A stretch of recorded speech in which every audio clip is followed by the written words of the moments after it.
The Battle Cats is a game filled with many stages, each with unique enemy combinations and different strategies used to beat them.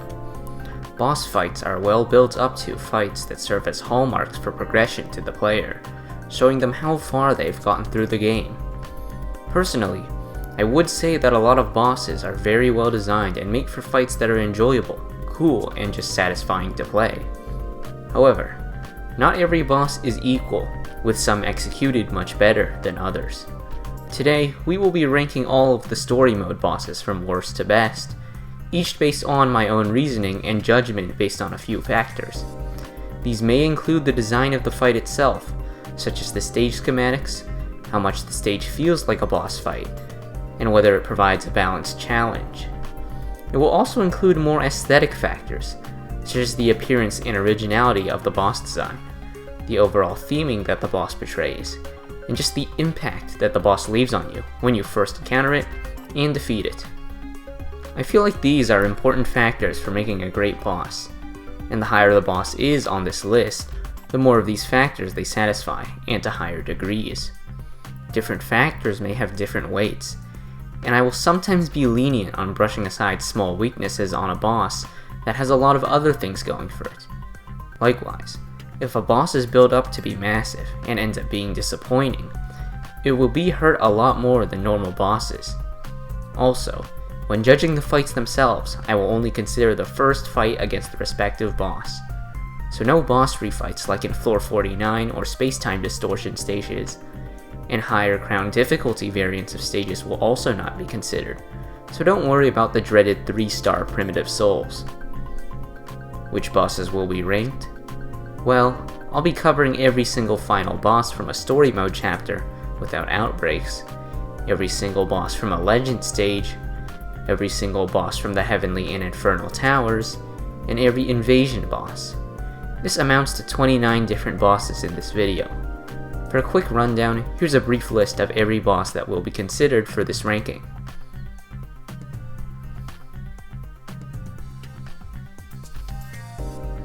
Also, don't worry, this isn't going to turn into a generic Battle Cats ranking now.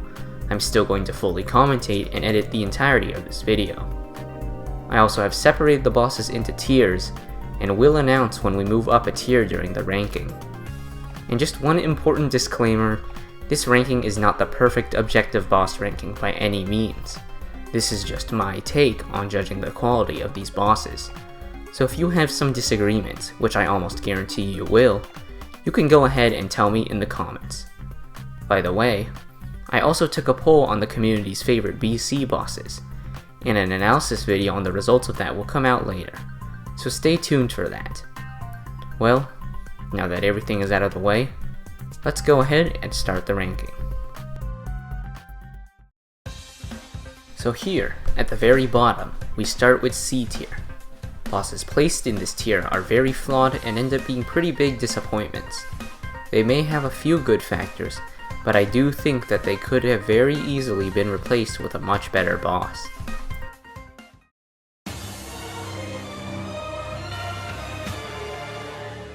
What I consider to be the worst story boss in Battle Cats happens to be one of the most disappointing ends to a massive part of the game.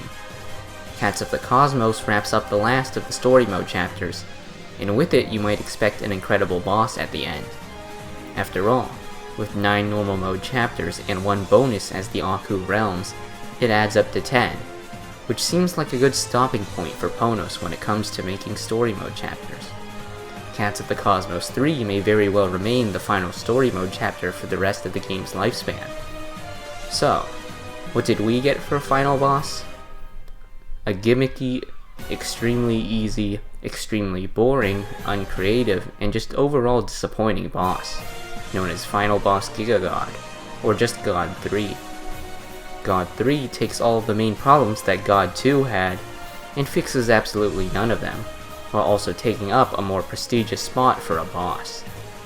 The fact that the Mesocosmos Cyclones are a bigger threat to the player than God himself really shows what a joke God Cat 3 is. In the final Big Bang, God Cat 3 sports a gimmicky multi-hit, where the first causes a warp wave that teleports your units away, the second hit does light damage, and the last hit does big damage. Now, Just like Godcat 2, you can use these to your advantage to help beat him. Wait, did I say can? No. You will use these to your advantage because God's Warp Wave literally saves your units from death, and there's really no skill involved on your part. Anything that isn't warp immune gets warped back and gets another chance to live again, whether you like it or not. At least in the God 2 fight. His knockback and slows can technically keep some of your units stuck and prevent them from hitting him, but here there really is no advantage for God himself. Come on, take a look at what you've done, Ponos. You made God kill himself. Why would you do that? Yeah, I really don't have anything else to say here. People were already tired of seeing God again in Cats of the Cosmos 2, and now we get him again, but even worse. Let's move on now.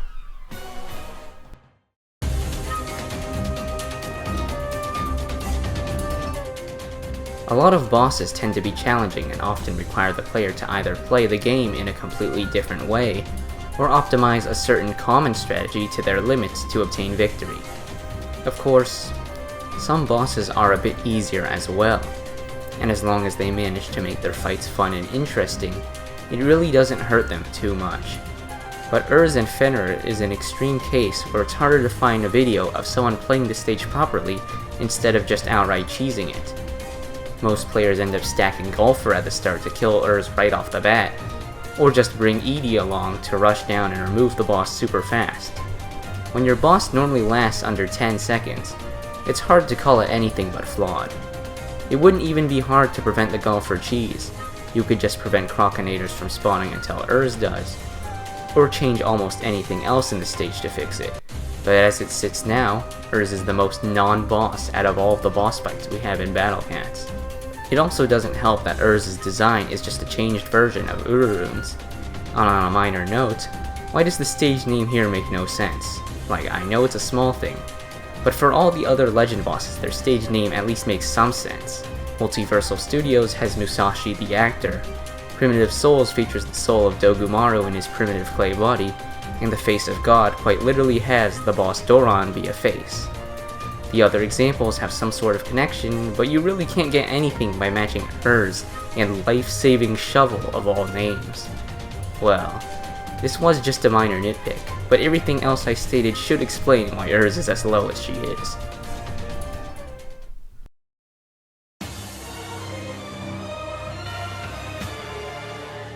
Just like the third one, the second fight versus Godcat is very gimmicky and leaves much to be desired. His knockbacks and slow allow you to chain him with Bahamut and Maglevs, allowing him to die from a really fast rushdown. This rushdown is a bit enjoyable, but has been executed much better in the past, and it is just not too interesting overall. Design-wise, the fact that we just got another god that looks the same as the first but in a different pose isn't very exciting to most people.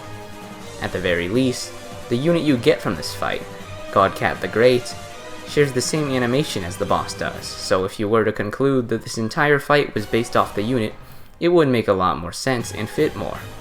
But overall, it's not too good of a fight.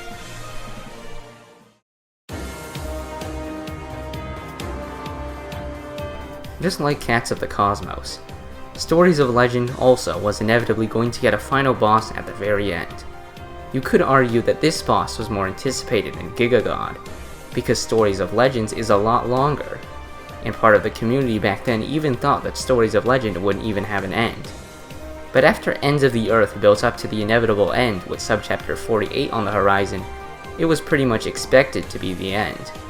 With such a high standard to fulfill, how did it do? Well, subchapter 48, The Legend Ends, was seen as a great subchapter, and ended up becoming a lot of people's favorites.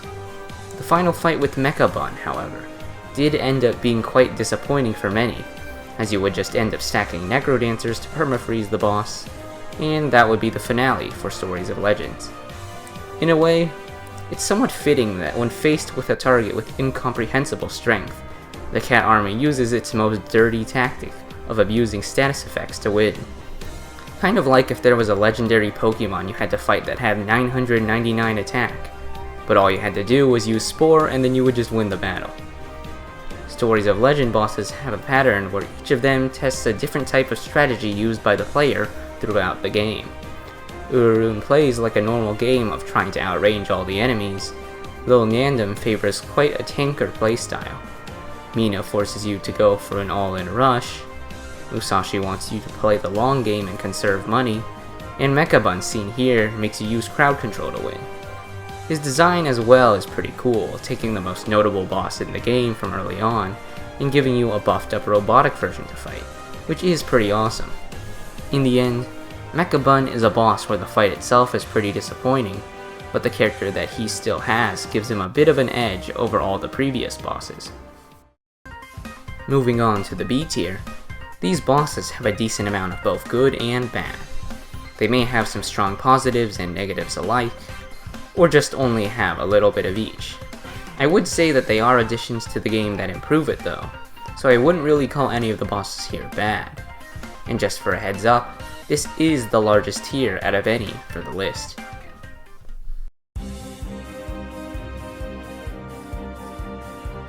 The first final boss you'll fight in all of the Battle Cats is the Face, and he's a pretty boring boss. The Face's incredibly low speed makes him not threatening at all, and you are basically guaranteed to beat Moon 1 on your first try if you don't fall asleep during the battle.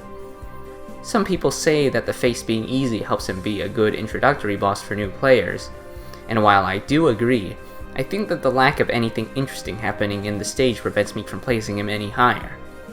Really, the Face is just a boss that sits there and takes hits, so there isn't much else to say about him.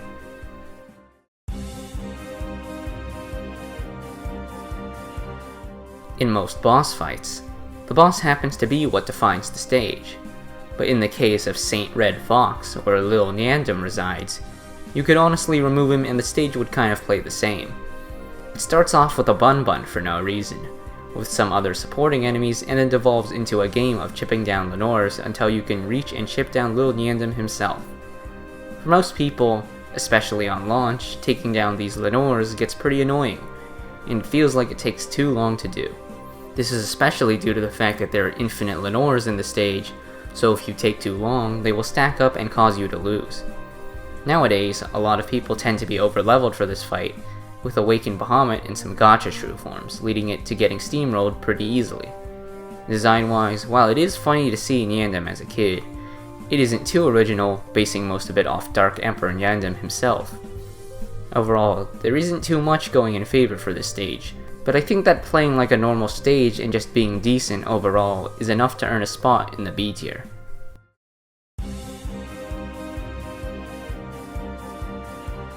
The Infernal Tower that came out in 11.0 was a harder counterpart to the existing Heavenly Tower, and with it came remakes of the tower's bosses as well.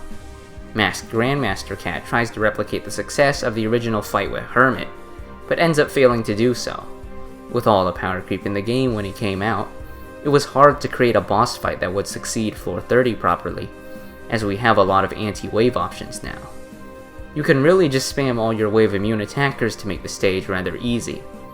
Most of the peons in Inferno floor 30 are either slow or non-threatening, with exception to Lil Bun Bun.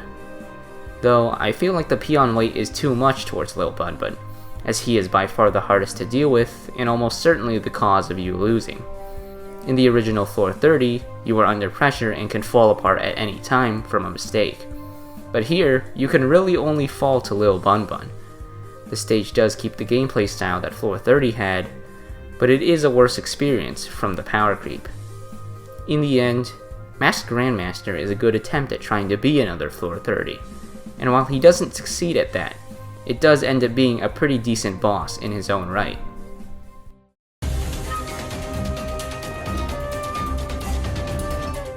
Naala is a pretty decent boss that is about average in a lot of aspects. The fight, while it can be cheesed, is much harder to than Urs, and when played normally is a pretty decent battle. Although the stage isn't too hard and doesn't push too much, it does give you the opportunity to bask in the glory of Naala's design, which I would say is one of the coolest overall. A godlike deer that can summon triple lightning bolts is awesome, and not to mention the fact that Naala's name is referring to a city, Naala, in Japan, which is famous for its deer. While not the most spectacular of stages, Naala's cool design makes it for a positive boss overall.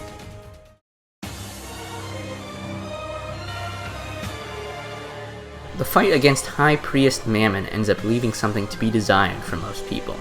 But within the context of the bigger picture, I think it is completely fine with its design. Stronger than his appearance on Mount Aku, High Priest Mamon does more damage and is more threatening, this time supported with Raging Gories as the main threat. These are pretty easy to deal with, and as a result, makes the stage rather simple.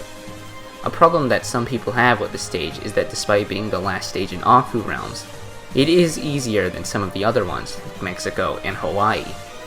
Though, I like to see Mamon as the type of boss in video games as the one who is set out to be the final boss, only for there to be a boss even stronger that you fight right afterwards.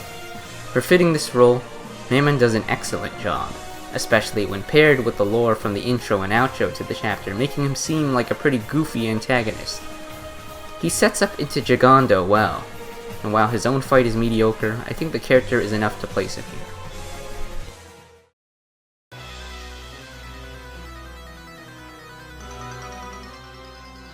After defeating the last boss in the story mode chapters, you would expect it to be over, but Ponus decided to give us one last fight in the form of the match versus Filibuster Obstructa.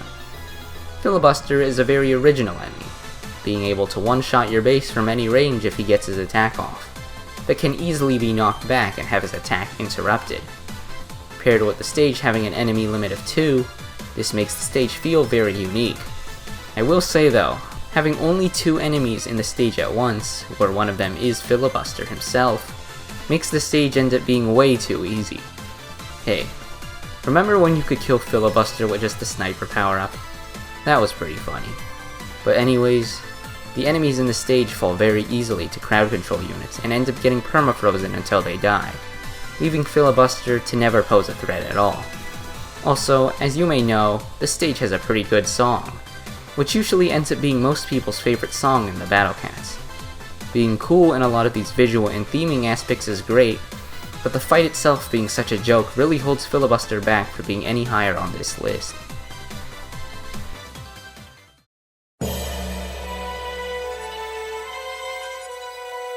The first boss of Into the Future was designed to be beatable right out of Empire of Cats 3, to give players another option for progression. However, most of the time, Cli-One ends up being outscaled too quickly to pose a major threat, whether it be crazed cats, some anti-alien gacha units, or just Ubers. It always seems like you have a strong upper hand versus this boss. Though, I will say, even with these units, it still doesn't take away too much and the fight is still enjoyable. And if you do happen to fight Cli-One right after Empire of Cats 3, it will be a pretty difficult and rewarding fight. I think that Cli-One's case in general is just a boss which is designed difficulty-wise around a period of progression that doesn't really happen. A lot of people dislike this boss for being too easy, but I think that really comes from the trend of YouTube videos using certain cats to solo the stage, which happen after clearing later parts of the game, and that just kind of annoys me. Cli-One's design is also more of a regular enemy than a full-on boss. And in the case of Into the Future, this doesn't set up well into Corrupted Valkyrie and Raging Bahamut being actual one-time bosses. Overall, I think that Cli-One is still a good battle, and being a bit worse than the others does help make Into the Future scale up boss quality as you progress, which does make sense.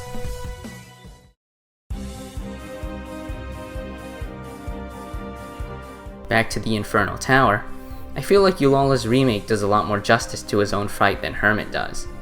Maybe it is because floor 30 is usually viewed as a better stage than the original 40, but I would say that the spirit of the stage here is just better than in Infernal 30. Infernal Floor 40 sees the player explore a completely different playstyle that is equally viable on Floor 40, which is to focus on rusher and chipping units to wear down the boss. Although Edie and Doron can be used to heavily damage the boss, it still gives you some time to play around with Spiritual Yulala and fighting him with your normal chipper units. Now, you might have used the strategy with Sniper Deadeye and Cyberpunk, but if we're being honest, every solo boss stage in the game gets destroyed by Deadeye, so we're gonna leave him out of the question. Floor 40 is a stage well known for its Manic King Dragon stacking strategy, but chipping strategies with some super rare gachas and others is another type of strategy used that seems to have been overshadowed.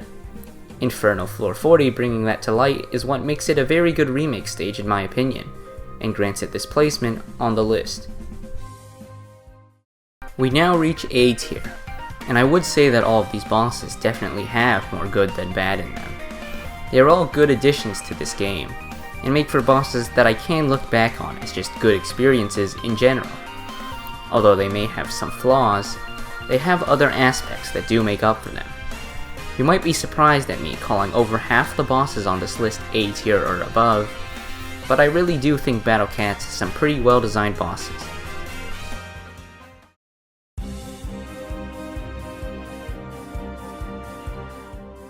Coming right after playing a buffed duplicate of the previous chapter, the second Moon stage reveals itself to be different and features Dark Emperor Nyandam, which tries to teach the player in various ways.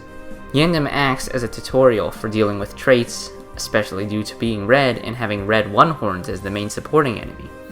It also teaches you to change your own playstyle depending on the enemies, and to conserve money for peon waves. You could say that it also suggests for the players to get some treasures, as without any, the fight is pretty difficult for appearing this early in the game.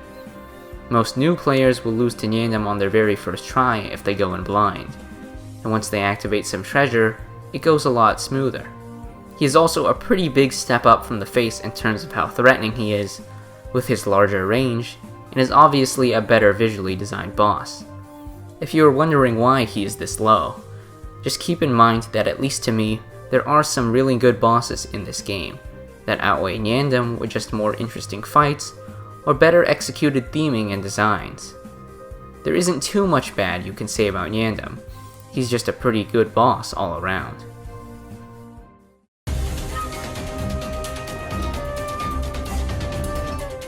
I think that Doron is the quintessential good tier boss in UL, where most people would agree that the fight was good, albeit not the absolute best. Uncanny Legends tends to have a lot of variation on its boss quality, with some of them disappointing, and others fantastic.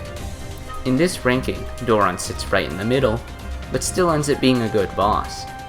It is interesting how Doron functions, being a boss that dies after attacking and acts as a supporting enemy rather than just a big guy who stays on the field, and this leads to the stage playing very differently from most boss stages. Doron's surge has a strong impact on the game when it lands, and that forces you to play around it, like any good boss does. Making Doron miss, whether it be from stopping the spawn units, or just using Boulder Cat, is a pretty interactive move and gives the stage a nice flow. Although you can get bad RNG when Doron's surge lands, causing it to cover your base, getting to the situation where this happens is usually the player's fault. Overall, I think Doron is just a solid boss. There's really nothing too deep to go on here, he's just good.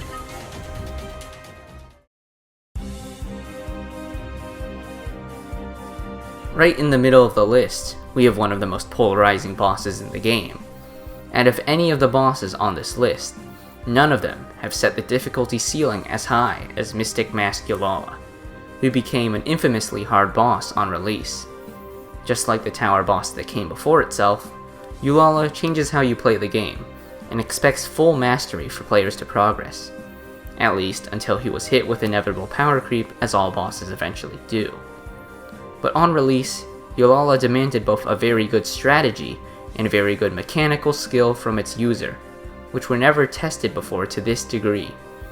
Although having hard bosses is usually a good thing, I think Yulala may have gone a bit too far, as his difficulty tended to just make the stage inaccessible for the common player to beat him on his first few updates out. If you were the type of player to grind it out, however, the satisfaction of beating Yulala is unparalleled.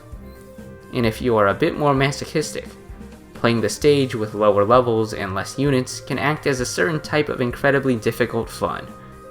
This, as well as a lot of other aspects, makes floor 40 quite a good stage to come after floor 30, which gives him the spot here.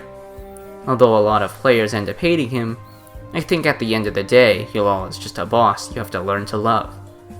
And speaking of learn to love,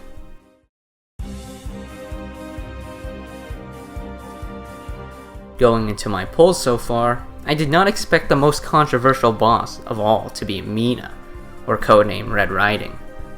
The sheer shock you get after seeing Mina's massive bazooka range for the first time is definitely an experience that you will remember if you went in blind.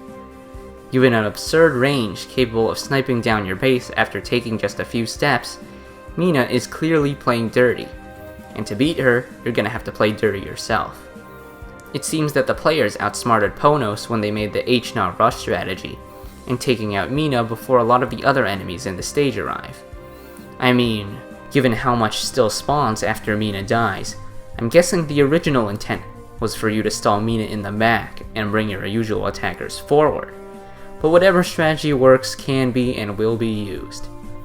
While most people don't think that Mina's stage is very interesting due to just being a rush chain, I will give it credit for how it plays out differently from every other stage until that point. These stories of legend bosses always like promoting a different strategy from each other, and Mina is no exception. A result of using the rush strat, however, is a massive cleanup that may make you linger in the stage for far too long after the boss ends up falling. Though, I do think that this is just the player's fault for using the rush chain strategy, so I won't hit down Mina too much for it. Mina's stage is one that you might love, hate, or feel any which way about, and after looking at what the boss provides, I think being somewhere in the middle is a good spot for her.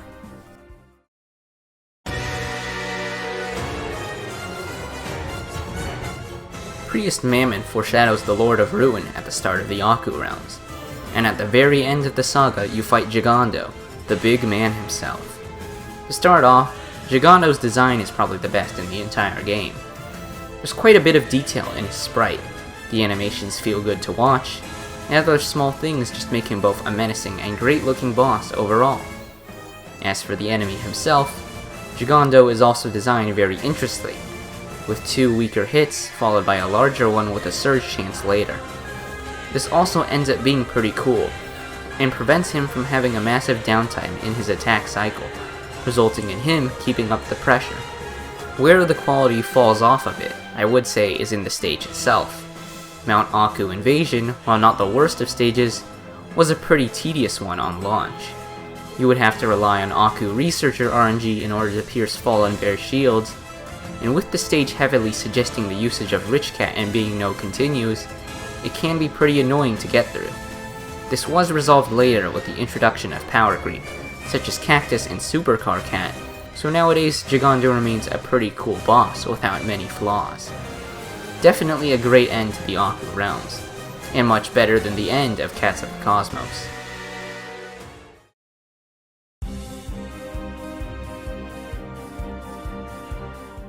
In a way, I feel like Inumusha represents a split between the old and the new players.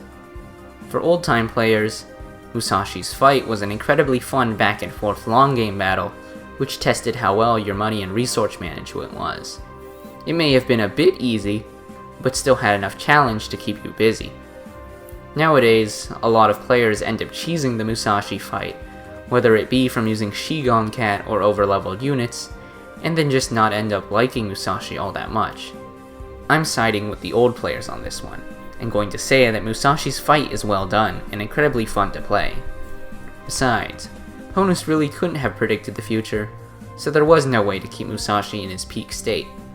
But on release, Musashi generally played out as a fight both calm and tense at times, with you pushing Musashi back at times, and then getting pushed yourself from peon waves or the doge base. He also tested your macro well, and especially right after coming off of Mina, an all-in rush stage, it does fit quite nicely into the array of stories of legend bosses. I also think it's pretty obvious that Musashi has a really nice design, from having a cool weapon and clothes, as well as the ghost Soge holding him in chains. On a side note, Musashi's enemy description of all things is incredibly fitting for no reason. It mentions both Musashi himself as an actor, which makes a lot of sense with the stage name of Multiversal Studios, and even mentions a cursed castle that can react, which is the Doge base in that stage. I think that a lot of old-time Battle Cats players agree with me on this one, and maybe some newer fans as well, that Musashi is just a very enjoyable and well-designed fight in a lot of aspects.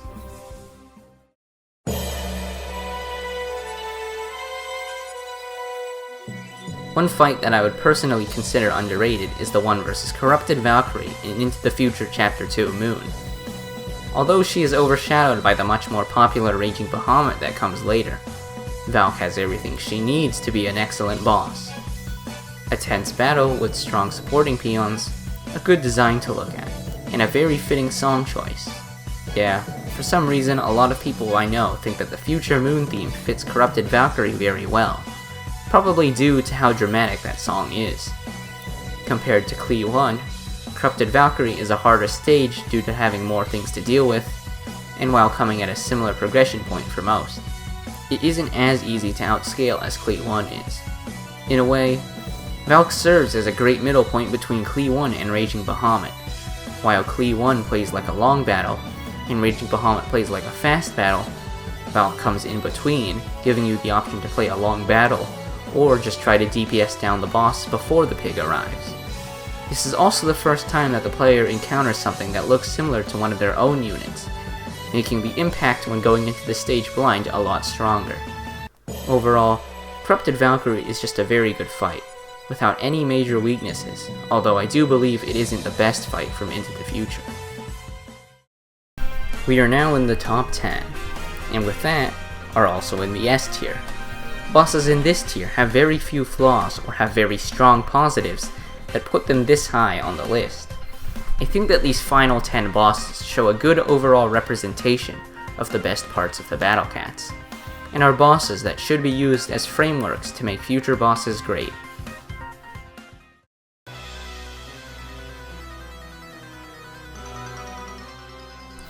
Metafilibuster is the fight we didn't need, but got anyways.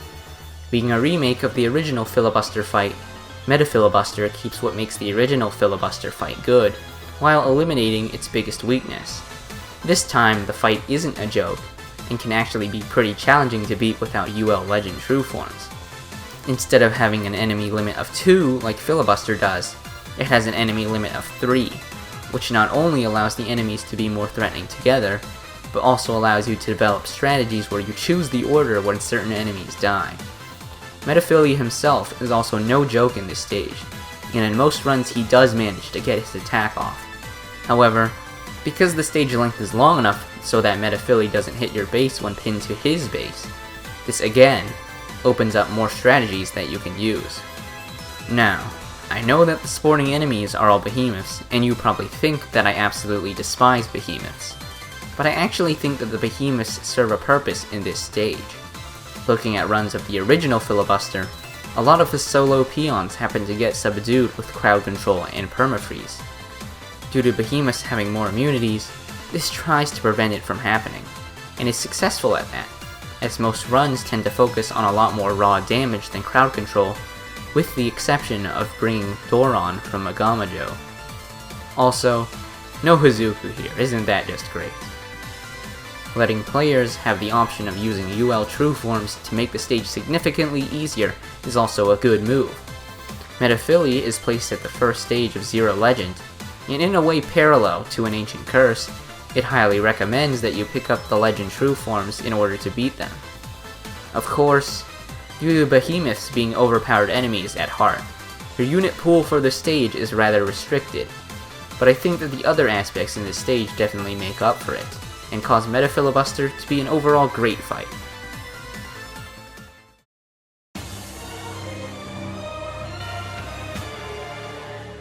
At the end of a long journey traveling through space, filled with restriction stages, and a lot of new starred alien enemies, you reach the finale of Cats of the Cosmos 1, the Big Bang. You are fighting God himself. Given how Cats of the Cosmos was all about restriction stages, it's nice to see that the final match versus God is a completely clean, no restricted fight. In a way, saying that God doesn't need any extra conditions to destroy you. Along with full treasure, this stage isn't actually too hard. Godcat is pretty easy to dispose of with Fishman and other units, so to a lot of players, it isn't too special. Looking at the fight closer, however, a lot of things are placed with care. The stage alternates between periods where you are defending against strong peons with God as the backliner, and times where you try to rush down God with your units. The peon waves start small, but then start adding more reinforcements such as Project A and La Solar, as well as Spacefish eventually, really selling the idea that this is just one final test of the galaxy, matching you against all of the new enemies you have encountered. The music here is also really fitting with the fight, as dramatic as fighting God himself can be, and just sets the atmosphere incredibly well. I feel like the theming and atmosphere on this fight specifically is some of the best done in Battle Cats, being able to take a silly cat game and giving it a bizarrely epic experience. All in all, the first Cat God is easily the best by miles, and is also one of the best story chapter bosses in general.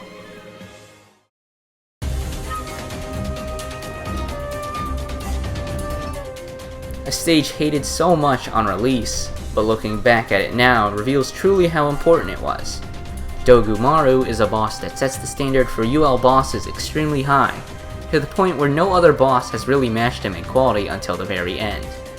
Not only is this the first fight where the boss has multiple of itself, but it manages to make a rusher-based battle that doesn't end extremely quickly, which is a strong feat in of itself.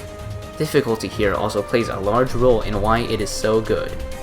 Dogumaru is a hard stage, and serves as a progression standpoint for getting your units to level 40. It was inevitable that some stage in Uncanny Legends would serve as a level check to progress through this new saga, and I'd rather have it be a cool boss than something else. You may think that on release the stage was way too hard, but I think that was just more of guide makers refusing to level up their units than the stage actually being overpowered. Besides, if guide makers were still using level 30s or 35s during a point of the game where most people start to use level 50s, I think that would be a bit too far. Dogu's design is great as many bosses, both being a cool and boss-like awakened clay statue, but also not too over the top that it would be hard to believe that there are multiple in the stage. The biggest flaw with Dogumaru is perhaps the fact that a lot of how well you do in the battle depends on the start off, which can make it pretty inconsistent at times. Though, with higher levels, as most people will have, this is less of a problem. To me, Dogumaru is all about balance. The fight isn't too easy, but it also isn't too hard. It doesn't last too little time, or take too long. It's different enough to feel new, but not too far-fetched to be classified as a gimmick fight. Dogumaru is just a great fight, and although you may hate fighting him in 3-crown difficulty, this list is only judging the very first fight with each boss, so you'll be fine.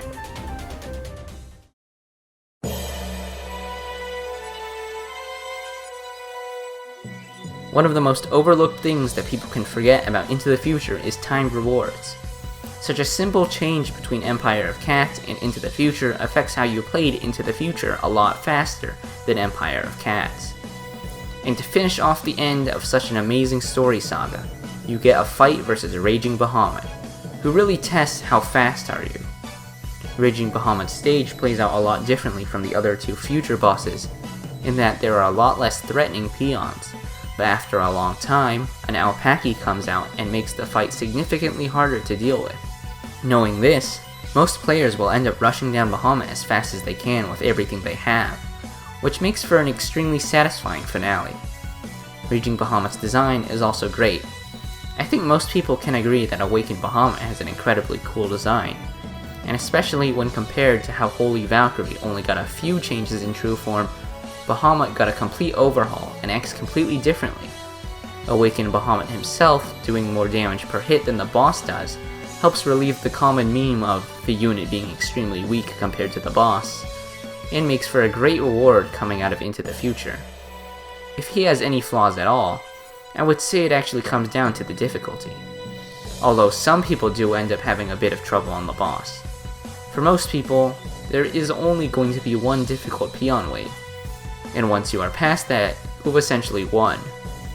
Though this may actually add on to the fact that you are playing so fast that you have outsped the peon waves from spawning, so it won't hurt Bahamut's score that much. I think that most people can agree that Raging Bahamut is an excellent boss, and is one of the reasons why I personally think Into the Future is easily the best main story saga. You might not have expected this, but I'm actually bringing out the SS tier for this list. These final 6 bosses are near flawless, and are incredible on what they add to the table. These are generally extremely well designed bosses, even compared to the whole scope of what bosses are in video games. All of them add so much and make Battle Cats as good of a game as it really is. And while you may disagree with some of the picks here, I do think that all 6 of these bosses deserve to be called as some of the best bosses in all of Battle Cats.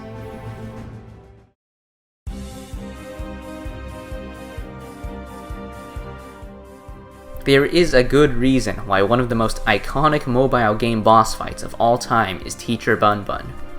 Being the finale to the start of the game, Teacher Bun Bun really is a good teacher at making sure the player knows exactly what they are getting themselves into. When going into the stage initially, the player is confused on why the boss hasn't spawned yet, as it does instantly for the 2 previous moons. After taking the base down to 70% HP, the music changes to Rush and Bun Bun spawns. This isn't your ordinary slow-moving, slow-attacking boss, but instead a fast pusher with damage high enough to one-shot most of your units. Bun Bun's massive size and threatening design also amplify this. He looks intimidating, and is no pushover to players new to the game. Most players end up falling to Bun Bun, and then search for answers. They will go grind all of the treasures they need, and then take on Bun Bun again.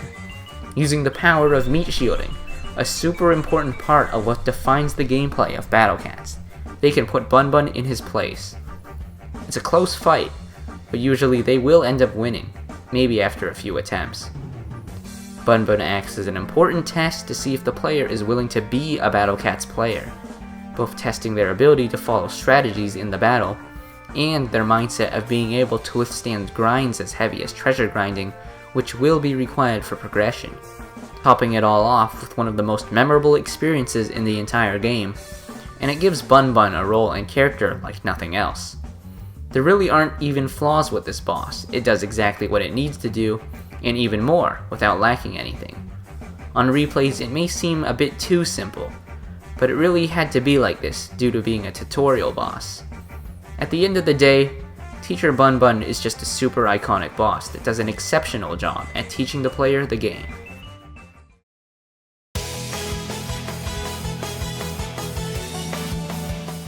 At the apex of the Heavenly Tower, you fight Master Uril, a boss and stage not meant to serve as the final hardest challenge, but rather a celebration of your progress so far. Floor 50 serving more of a "you made it, congratulations" type stage, makes it incredibly unique in theming, and this is especially helped by the cheery music and interesting resort-themed background. Uril's fight manages to keep the spirit of the previous Heavenly Tower bosses, while making it both his own style, and one that is a lot more calm to fit the rest of the atmosphere. Beating floor 40 before with anti-traitless spam might feel cheap, but floor 50 manages to make it feel like it was the correct way of playing the stage. And that's something that Master Uril does better than almost every fight in the game. Even while spamming all your crowd control units, Cyberpunk with max slow, and to some degree even Sniper Deadeye, you still feel like you're playing floor 50. And playing floor 50 itself is a really fun experience, dealing with peon waves with your attackers and keeping back a strong boss with your crowd control units. It's engaging and relaxing at the same time, just like the theme. When it comes to Uril's design, it shares some aspects from Yulala, but manages to be its own thing. One thing that is quite fitting is how both Hermit and Yulala look like they are putting a lot of work into their attacks, with Hermit doing a full combo attack, and Yulala having to jump up to charge an attack. Uril, on the other hand, just casually moves his hands forwards and summons the Surge, in a very laid-back fashion. Even the smallest things fit with the theming so incredibly well that it makes floor 50 just a cheerful and fun time to experience. Although this stage can be cheesed, so can a lot of other bosses, and I think that Uril just has so many good things about his fight to make up for that. Master Uril is a fantastic finish to the Heavenly Tower, and definitely one of the best bosses in the game.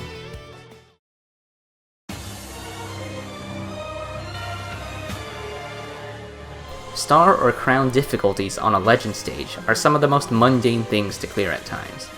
Beating a stage you have already beaten just with higher stats on enemies isn't really a fun experience for most people, especially when certain stages end up outscaling the player harshly, like in Uncanny Legends. As for the original stories of Legends, if you take out the time to grind out and beat every stage and subchapter in the 4-star difficulty, you're greeted with a huge reward at the end, The fight against Ri doesn't need to exist, but does anyways, and serves as the ultimate reward for mastery of Stories of Legend. Edie's fight allows you to use your own playstyle to deal with the boss. You can go for long Bahamut chains to heavily cripple the boss, or play slowly with lots of ranged units.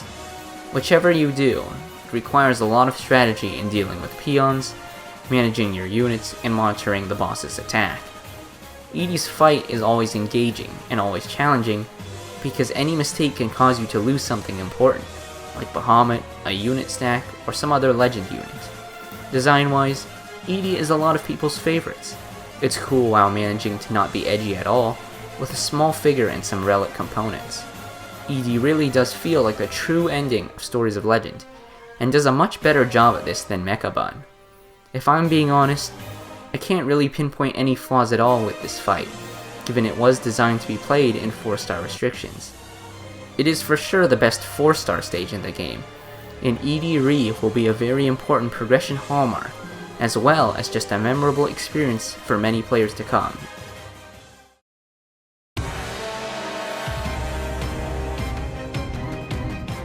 While Stories of Legend may have ended with a disappointing finale in Mecha-Bun, Zero Luza makes Uncanny Legends have an incredible ending with one of the best bosses in the whole game. Luza's first form is introduced in the penultimate subchapter of Uncanny Legends, where you fight him in those final 3 stages. After beating them, you move on to the true final subchapter and stage, Revival of Origin, with features even more gigantic and imposing Zero Luza. He is capable of one-shotting most of your units, and has a giant health pool to boot. The stage revolves around dealing with peon waves and keeping Luza back with your units. You can either play defensively and try to survive all of the limited Boar Jr. and Wild Doge spawns, or you can play more offensively, using Edie and Bahamut to try to kill Luza before you will have to deal with all the peon waves. This is similar to the Edie fight in how you have an offensive and defensive approach to the stage. The unit pool for defending these waves is actually bigger than you might think, each with multiple good options for each peon. If, for some reason, you find beating the stage like this too hard, you can always get a UL Legend True Form or 2 to help you win. While the UL Legend True Forms are strong, they don't disrupt the flow of the stage, meaning that it will still be a fun experience no matter how you want to play it. I also don't think I really need to explain too much on why Zero Luza's design is cool. I mean, just take a look at it. Yeah, that's an awesome enemy if I've ever seen one. It's definitely up there with Jagando as the coolest boss designs in Battle Cats. While this is a great ending to UL, there are some flaws. Revival of Origin is a challenging finale, but comes right after Birth of True Man, an arguably harder stage for some that uses a weaker Luza variant. I think that they should have ensured that Revival of Origin was the hardest stage for it to match better with progression. I also kind of dislike the fact that the unit drop gives you an egg, which takes 100 stones to true form into Luza, 20 of them being yellows. You might end up beating the stage, and then having to wait almost a month of stone grinding just to get the unit you should have gotten after finishing UL. Though, these are pretty minor in the grand scheme of things, so Zero Luza is still one amazing way to end UL, and one of the best bosses in Battle Cats for sure.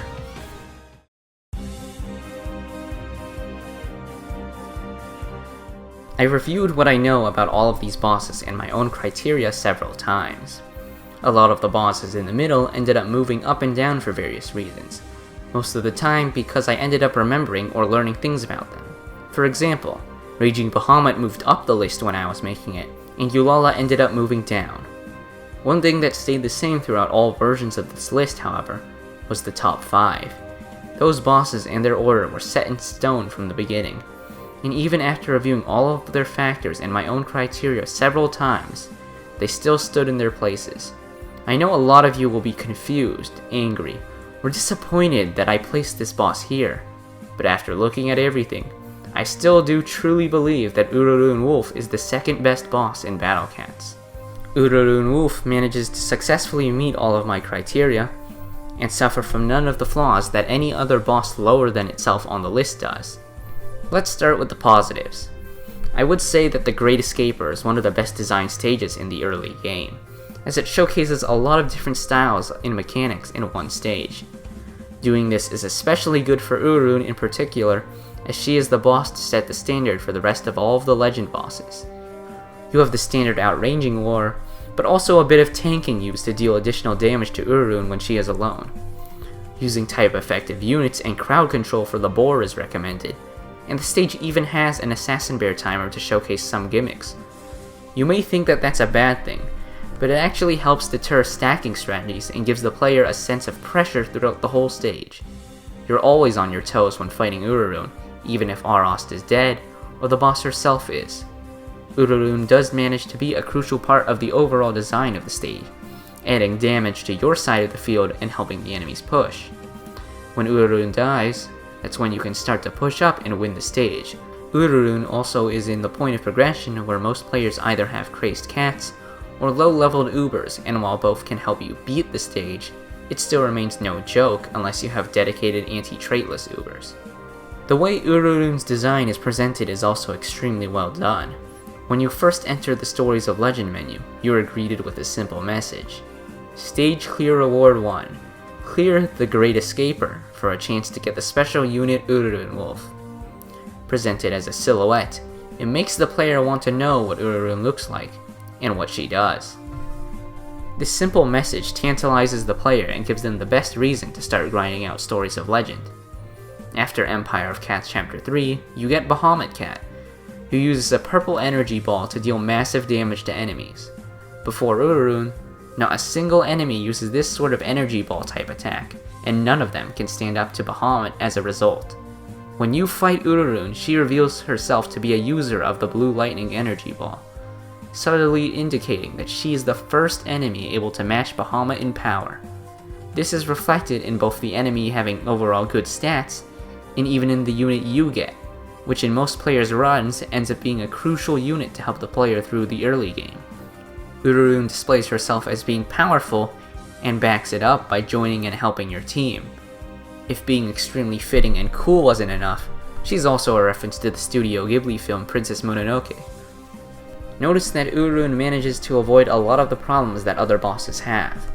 She isn't too gimmicky, she isn't susceptible to cheese, she isn't too easy or too hard, her fight isn't very inconsistent, and while avoiding all of that, manages to have a great design and a great fight. When taking a deeper look at things, Ururun is actually quite an amazing boss. She has so much going for her and is basically flawless. And despite everything that I've said so far, every single aspect going in her favor, she still isn't my choice for the best boss in all of Battle Cats. So, now is the time you've been waiting for. Let's get into the best boss in the entirety of Battle Cats.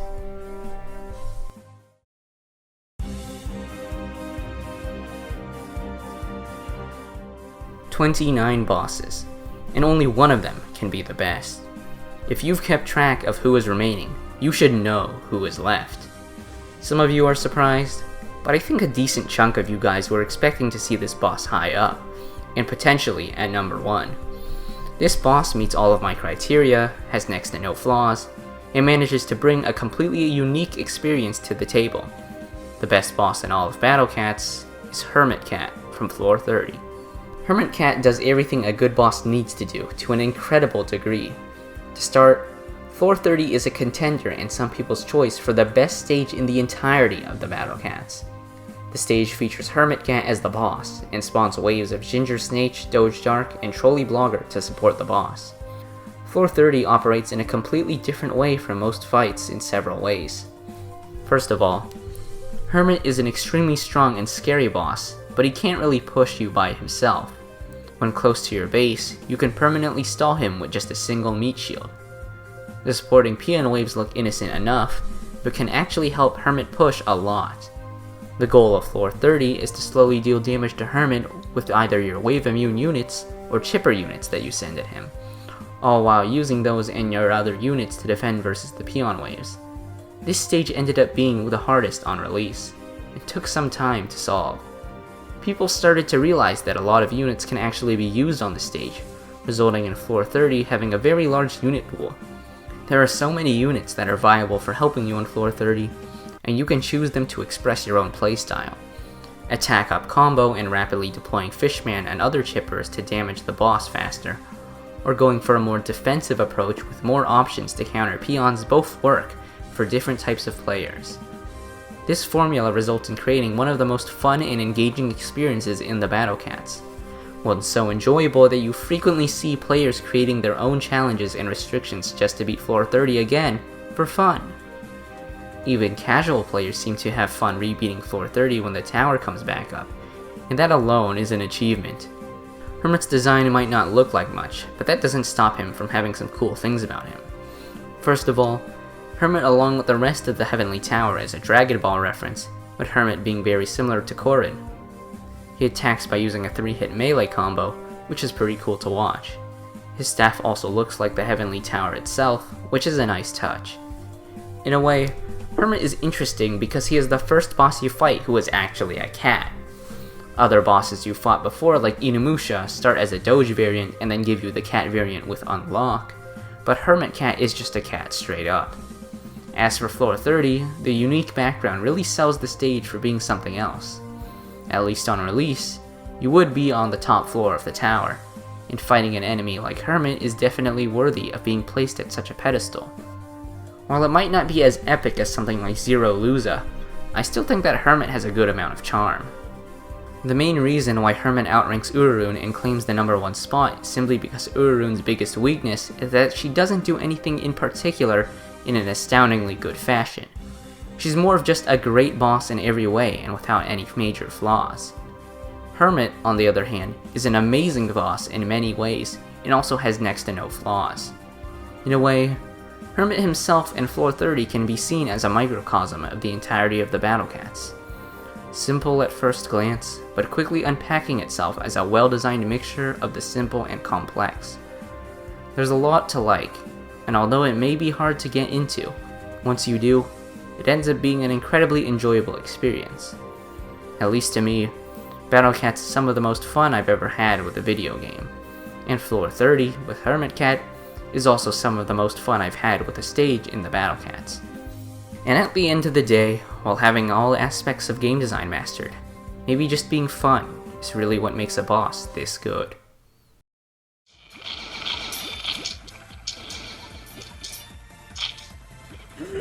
Let's fucking go! The rush. This,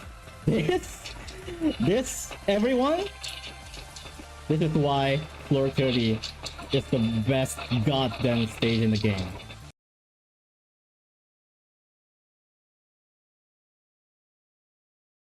Thanks for watching. If you made it this far, I am genuinely impressed. If you happen to disagree on any specific boss placement, which I know you will, you can leave a comment explaining why if you want. Also, for you who want a more community-based ranking, I have created a poll asking the community for their opinion on the best and worst bosses. A video analyzing the results of that will most likely come out next week or later, so stay tuned for that. Well, that's about it, so have a good day.